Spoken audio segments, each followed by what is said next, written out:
வணக்கம் மக்களே. Friday release இப்போ நம்ம பார்க்க போகிறது வந்து நெட்ஃப்ளிக்ஸில் டைரக்ட் ஓடிடி ரிலீஸ் ஆகிருக்கிற மேட் இன் கொரியா. எவ்வளோ அழுதாலும் எவ்வளோ சிரிச்சாலும் நம்மளை சியரப் பண்ணி நாங்கள் இருக்கோன்னு சொல்ல 4 பேர் வருவாங்க. இந்த எக்ஸ்பீரியன்ஸ் எல்லாம் நடக்கணும்னா ஜஸ்ட் ஃபாலோ யோர் ஹார்ட். அதுவே நம்மளை கூட்டிகிட்டு போகும். அப்படிதான் எனக்கு பிடிச்ச இந்த கொரியா எனக்கு எந்த அடையாளம் காமிச்சு. ரா கார்த்தி அவரோட டைரக்ஷனில் பிரியங்கா மோகன் ரீட் ரோடில் நடிச்சிருக்கிற படம் இது. இதில் இம்பார்ட்டன்ட் ஃபேக்டர் என்னன்னா, நம்ம ஸ்குவிட் கேமில் இருக்கிற அந்த பாட்டிமா வந்து இதில் நடிச்சிருக்காங்க. இது கொரியன் பேஸ்டு ஃபில்ம் அப்படிங்கிறதுனால. இந்த தில் தூள் கில்லி இந்த படம்லாம் ஹிட் அடித்தப்போ ஒரே 100 ஆக்ஷன் ஃபில்ம் வந்துச்சு. அப்புறமேட்டு பார்த்திங்கன்னா இந்த எஸ்எம்எஸ் பாஸ்கரன் பாஸ்கரன்லாம் ஹிட்டான சமயத்தில் ஒரு 100 காமெடி ஃபிலிம்ஸ் வந்துச்சு. அதுக்கு அடுத்து பார்த்திங்கன்னா காஞ்சனா, அரண்மனை இது ஹிட் அடித்தோடனே ஒரு 100 பேய் படம் வந்துச்சு.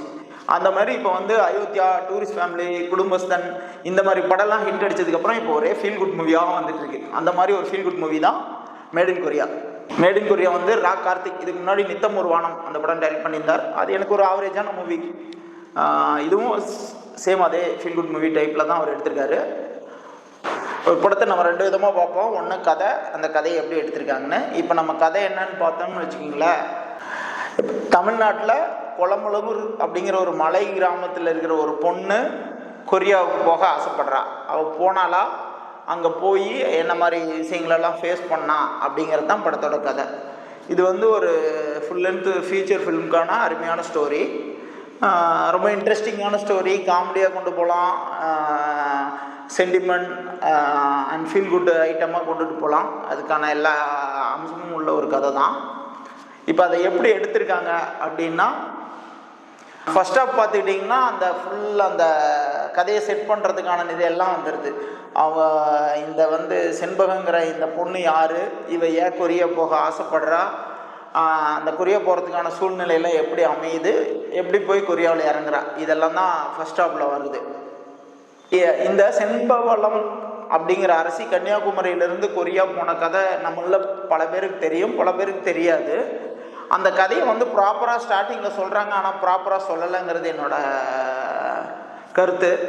கொஞ்சம் தெளிவாக அந்த கதையை சொல்லியிருக்கலாம். அதுக்கப்புறம் அந்த கதையில் இன்ஸ்பயர் ஆகி இவன் வந்து கொரியா போகணும்னு நினைக்கிறா. இப்போ ஸ்டார்டிங்கில் இந்த மலை கிராமத்தில் இருக்கிற பொண்ணை காமிக்கிறாங்க. அடுத்து நெக்ஸ்ட் வந்து கொரியாவிலேருந்து 4 கொரியன்ஸ் வந்து இந்த பொண்ணை பார்க்குறதுக்காக கிளம்பி தமிழ்நாட்டுக்கு வர்றாங்க. ஏன் இந்த 4 கொரியன் தமிழ்நாட்டுக்கு வர்றாங்க அப்படிங்கிறது பேக் ஸ்டோரியாக இந்த கதை வந்து விரிவடையுது. இங்கே வந்து அவன் வந்து ஒரு மலை கிராமத்தில் ஒரு சின்ன ஃபேமிலி, அப்பா அம்மா பொண்ணு. அப்பா வந்து ஹோட்டல் நடத்திட்டு இருக்காரு. அந்த மாதிரி ஒரு ஃபேமிலியில் இருக்காங்க. இவங்க வந்து ஒரு பையனை லவ் பண்ணுறாங்க, ஃபேமிலிக்கு தெரியாது. அவனுக்கு கொஞ்சம் கடன் பிரச்சனை, லைஃப் சரியாக செட்டில் ஆகாத ஆளாக இருக்கான். இவளுக்கு மேரேஜ் பண்ணலாம் அப்படிங்கிற பேச்சு வரும்போது அவங்க அப்பா இவன் லவ் பண்ணுற விஷயம் அவங்க அப்பாவுக்கு தெரிய வந்து அவங்க அப்பா அதுக்கு வந்து அவன் பொறுப்பு இல்லாமல் இருக்கான், அதனால் அவன் பண்ணிக்க கூடாது அப்படின்னு எதிர்ப்பு தெரிவிக்கிறாரு. இவங்க 2 பேரும் வெளியே வந்து கொரியாவுக்கு போகிறாங்க. அங்கே ஒரு ட்விஸ்ட் இருக்குது, நீங்கள் அதை படம் பார்க்கும்போது தெரிஞ்சுக்காங்க. தனியாக மட்டும் போய் சேர்றா இவன்.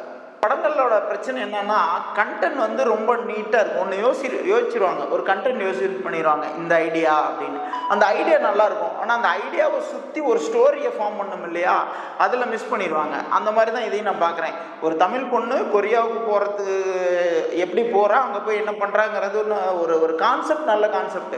ஆனால் ஒரு 20-30 மினிட்ஸில் அந்த இதை ஃபுல்லாக சொல்லிடுறாங்க. அதுக்கப்புறமா நமக்கு கொஞ்சம் அப்படியே வளன்னு அவங்கள கதை இல்லாமல் அப்படியே இழுக்கிற மாதிரி தெரியுது. அப்புறம் கடைசியாக ஒரு 30 மினிட்ஸ் ஓகே இருக்குது, அவங்ககிட்ட ஸ்டோரி இருக்குது. ஃபஸ்ட்டு 30 மினிட்ஸும் கடைசி 30 மினிட்ஸும் வச்சுட்டு நடுவில் வந்து சீன்ஸை வச்சு ஃபில் பண்ண மாதிரியான ஒரு உணர்வை தருது. அப்புறம் இந்த படத்தை பார்க்குறவங்க வந்து இங்கிலீஷும் குயினையும் ஞாபகப்படுத்துகிற மாதிரி இருக்குதுன்னு சொல்லுவாங்க.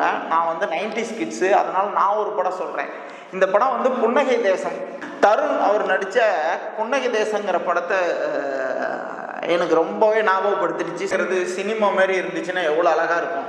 இந்த படத்தில் ஒரு ரெஸ்டாரண்ட் ஆரம்பிக்கிறாங்க, அது சக்ஸஸ். ஒரு யூடியூப் சேனல் ஆரம்பிச்சிருக்கான், அது சக்ஸஸ்.